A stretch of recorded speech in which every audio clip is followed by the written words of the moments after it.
नमस्कार दोस्तों, मैं प्रदीप सचदेवा आप सबका स्वागत करता हूं अपने इस यूट्यूब चैनल में। दोस्तों, आज हम बात करने वाले हैं सेक्शन 9 के बारे में, हिंदू मैरिज एक्ट के सेक्शन 9 के बारे में। तो सेक्शन 9 होता है रेस्टोरेशन ऑफ कंज्यूगल राइट्स, कि अपना आपका जो वैवाहिक संबंध है, अगर वो किसी कारण से ख़राब हो गया है या आप साथ में नहीं रह रहे, तो आप उसको रिस्टोर कर सकते हैं। ये आपको राइट मिलता है। तो दोस्तों, आज हम मेन बात करेंगे कि आपको सेक्शन 9 का केस डालना चाहिए कि नहीं डालना चाहिए, और डालना चाहिए तो कब कब डालना चाहिए, और नहीं डालना चाहिए तो कब नहीं डालना चाहिए। तो दोस्तों, अगर आप अपना घर बसाना चाहते हो तो आप डायरेक्ट ही बात करो, कोर्ट में आने की ज़रूरत है ही नहीं। अगर आप सच में अपना घर बसाना चाहते हो तो कोर्ट गए तो मैंने ये देखा है कि 90% चांसेस में घर नहीं बसता। अगर आप सच में घर बसाना चाहते हो तो आप सीधा डायरेक्ट अपने हस्बैंड से या वाइफ से डायरेक्ट बात करो, और अपना जो घर है वो बसाने की कोशिश करो। अगर नहीं बात बनती आपस में, तो अपने घर के बड़ों से बात करो। बड़े उनके घर से बात करेंगे तो वहाँ सॉल्यूशन निकल सकता है। अब अल्टीमेटली अगर वहाँ पे भी अगर आपकी बात नहीं बनती, तो चलो ठीक है, सेक्शन 9 अगर आप कर भी रहे हो तो लड़के पक्ष को तो मेरा मानना ये है सेक्शन 9 कभी करना ही नहीं चाहिए। लड़की कर ले सेक्शन 9, उसके लिए फ़ायदेमंद हो सकता है, लेकिन लड़के पक्ष को कभी सेक्शन 9 का केस करना ही नहीं चाहिए। अब वो क्यों नहीं करना चाहिए, उसके क्या क्या नुकसान हैं और फ़ायदे क्या क्या हैं। फ़ायदे मेरे हिसाब से तो फ़ायदे बहुत कम हैं, ना के बराबर ही हैं, और नुकसान बहुत हैं।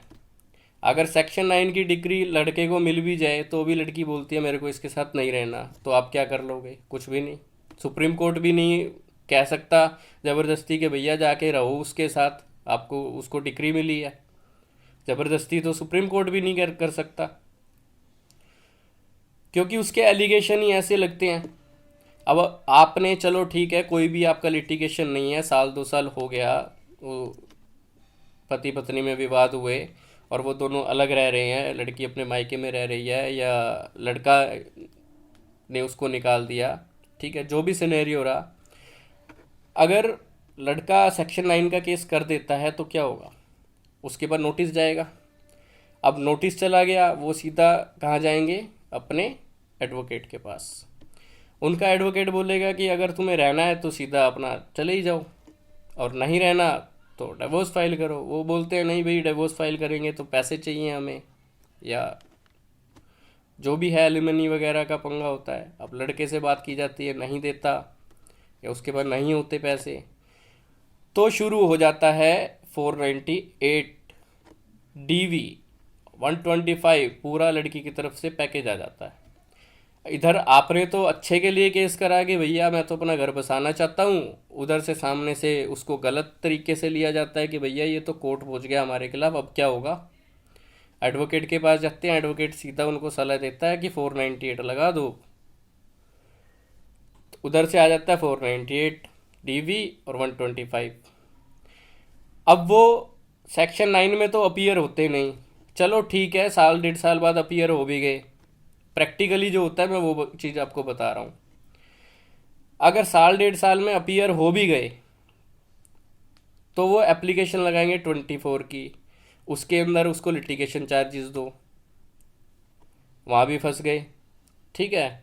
उसके बाद आपको जो भी है वो एलिगेशन लगाएगी कि भैया इसने मेरे को मारा पीटा, ये करा वो करा, दहेज मांगा, प्रताड़ना करी, और ये वो जो एलिगेशन 498 में वो सेम वहीं आएंगे और उसकी कॉपी भी लगेगी। तो वो उसको प्रूव करने पड़ेंगे, प्रूव करने में लग जाएंगे 5 साल। साथ साथ चलेगा आपका 125, उसके अंदर एंट्री मेंटेनेंस बन जाएगा, वो आपका चलता रहेगा। अब सेक्शन 9 क्यों डलवाते हैं लड़के पक्ष की तरफ से? अब दूसरा सिनेरियो उठा के देख लेते हैं। भाई 498 टीवी पूरा पैकेज आ गया लड़की की तरफ से, अब लड़का अपने एडवोकेट के पास जाता है, उसका एडवोकेट बोलता है भैया सेक्शन 9 लगा दो अगर खर्चे से बचना है तो। अब वो सेक्शन 9 लगा देता है, वही 3-4 साल डिग्री मिलने में, और उसके अंदर भी वो आके कह देती है कि भैया मेरे को रहना ही नहीं इसके साथ, इस बंदे के साथ मेरे को रहना ही नहीं, इसने मेरे को इतनी प्रताड़ना करी है, ये करा वो करा है। प्रूव करने की बात बाद में है, जो प्रैक्टिकली होती है मैं वो बात बता रहा हूँ कोर्ट में। तो फिर वो नहीं रहते, 3-4 साल लगते हैं, साथ में 125 चलता रहता है, खर्चा चल ही रहा है। तो सेक्शन 9 का वहाँ भी कोई फ़ायदा नहीं, क्योंकि जब तक डिक्री नहीं मिलेगी तब तक आप 125(3) में चैलेंज नहीं कर पाएंगे। तो जब प्रूव ही करना है, एंट्री में आपको चलना है, तो आप 125 में ही एविडेंस करवाओ ना। तो सेक्शन 9 डाल के फ़ायदा क्या है? कुछ भी नहीं। तो सेक्शन 9 मेरे ख्याल से तो नहीं करना चाहिए किसी को भी, अगर केसेस स्टार्ट हो गए हैं तो भी। और एक सिनेरियो ये भी है कि भाई चलो ठीक है, सेक्शन 9 की डिक्री मिल भी गई, एक्स पार्टी डिक्री हो भी गई, तो 125 के अंदर आपने 125(3) में चैलेंज भी करा कि भाई मेरे पास एक्स पार्टी की डिक्री है सेक्शन 9 की, तो वो कहेंगे जी हमें तो पता ही नहीं था इन्होंने कब करवाया, कैसे करवाया, हमारा एड्रेस नहीं था, हम तो इसको बाय पार्टी कराएंगे, हम उधर जाएंगे। तो उसका फ़ायदा फिर वहाँ नहीं मिला 125 में। तो अब करें तो करें क्या? सेक्शन 9 का अगर एक सिनेरियो ये भी है कि आप एक तरफ तो उसको एडल्ट्री के वगैरह के एलिगेशन लगा रहे हो, और ऊपर से कह रहे हो कि भाई मैं अपना घर बसाना चाहता हूँ, सेक्शन 9 का केस कर रहे हो, तो वो भी गलत है। तो क्यों चाहते हो? जब आप रहना ही नहीं चाहते साथ में, तो सेक्शन 9 का केस नहीं लगाना चाहिए।